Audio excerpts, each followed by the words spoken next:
প্রতি ঈমান আনো। এরপরে বলছে কি আমিনু বিল্লাহি ওয়া রাসূলিহি, এবং রাসূলদের প্রতি, ঈমানদারদেরকে বলছে। এর মানে হইল যে আপনি আর আমি যদি শুধু মুখোমুখি বলি লা ইলাহা ইল্লাল্লাহ মুহাম্মাদুর রাসূলুল্লাহ, এতটুকু মুখে বললেই আপনি আর আমি পরিপূর্ণ ঈমানদার হইতে পারবো না। আল্লাহ তাআলা আপনাকে আমাকে এইটা বুঝাইতে চাইছে। আপনি যখন কালিমা পড়বেন, কালিমা পড়ার পরে কালিমার মর্মার্থ বোঝার চেষ্টা করবেন। যখনই আপনি কালিমার মর্মার্থ বুঝবেন তখন আপনি মুসলমান হইতে পারবেন, এছাড়া আপনি মুসলমান হইতে পারবেন না। আপনি আর আমি জিকির করি লা ইলাহা ইল্লাল্লাহ, লা ইলাহা ইল্লাল্লাহ, এই জিকির করি না? মজাও তো লাগে, মজা লাগে না? কথা বলে না, মজা লাগে? আচ্ছা, আল্লাহ রাসূল সাল্লাল্লাহু আলাইহি ওয়াসাল্লাম যে জিকির করেছেন তার জিকিরটা কি ছিল?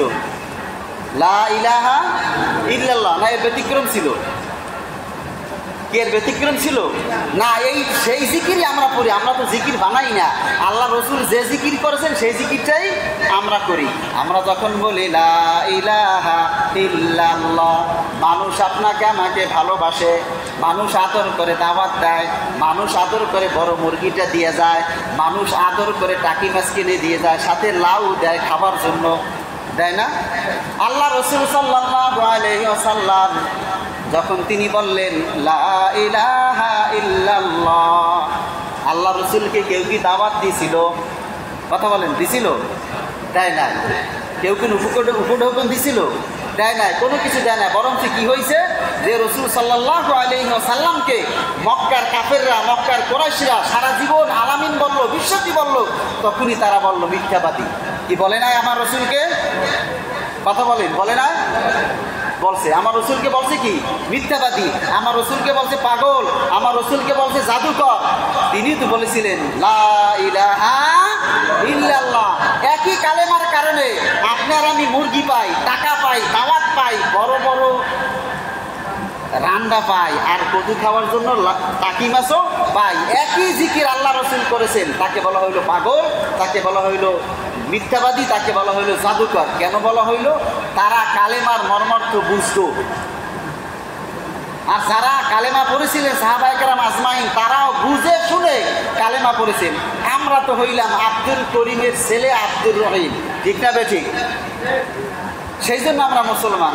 বাবাই পড়ছে লা ইলাহা ইল্লাল্লাহ, আমিও পড়ি লা ইলাহা ইল্লাল্লাহ। এই লা ইলাহা ইল্লাল্লাহ মানে কি যদি বুঝতাম, তো আপনি আর আমি এই রকমের বসবাস করতে পারতাম না, আপনার আমার আচরণ এই রকমের হইতো না, আপনার আমি মানুষের সাথে এই রকমের ব্যবহার করতে পারতাম না।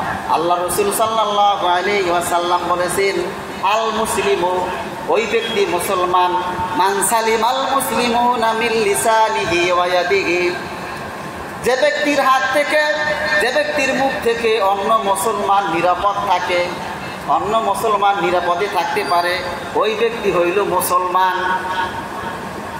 যার হাত হইতে এবং জিহ্বা হইতে অপর মুসলমান নিরাপদ থাকে, সেই হইল মুসলমান। কথা বুঝতে পারছেন? আপনার হাত দিয়ে, আমার হাত দিয়ে যদি কোনো মুসলমান ভাইকে অত্যাচার করা হয়, জুলুম করা হয়, আল্লাহ রাসূলের হাদিস অনুযায়ী আপনি মুসলমান হইতে পারেন নাই। এটা আমি বলি না, আল্লাহ রাসূল বলছেন। বলবেন যে হুজুরে বললে গেছে না, আমার কি দরকার আছে? যদি আমরা কোরআন হাদিসের কথা বলা শুরু করি, বলতে বলতে হাজারো প্রজন্ম শেষ হয়ে যাবে, কিন্তু কোরআন আর হাদিসের কথা বলা শেষ হবে না। তো আল্লাহ রাসূল যেখানে বললেন যে মুসলমান হইতে হইলে এত কিছু লাগবে, আল্লাহ বলছেন মুসলমান না হইয়া মৃত্যুবরণ করিও না। তো আমরা কোরআনকে পড়ি, কোরআনকে বুঝি, কালেমার মর্মার্থ বোঝার চেষ্টা করি, সেক্ষেত্রে আপনি আর আমি খাঁটি মুসলমান হইতে পারবো। আচ্ছা, আপনাদেরকে সহজ একটা প্রশ্ন করি, আল্লাহ রাসূলের জীবনে কি কোনো গুনাহ ছিল? নবুয়ত পাইছেন কত বছরে? 40 বছরে। নবুয়ত পাইছেন কত বছরে? 40 বছরে। এই যে 40 বছর নবুয়ত পান নাই, সেই 40 বছরে কি আল্লাহ রাসূল কোনো গুনাহ করছেন? করেন নাই। নবুয়তের আগের 40 বছর, নবুয়তের পরের 23 বছর, এই গোটা 63 বছরে আল্লাহ রাসূল সাল্লাল্লাহু আলাইহি সাল্লাম একটাও কোনো গুনাহ করেন নাই। আল্লাহ তাআলা তার আগের পিছনের সমস্ত গুনাহ খাতা মাফ করে দিয়েছেন।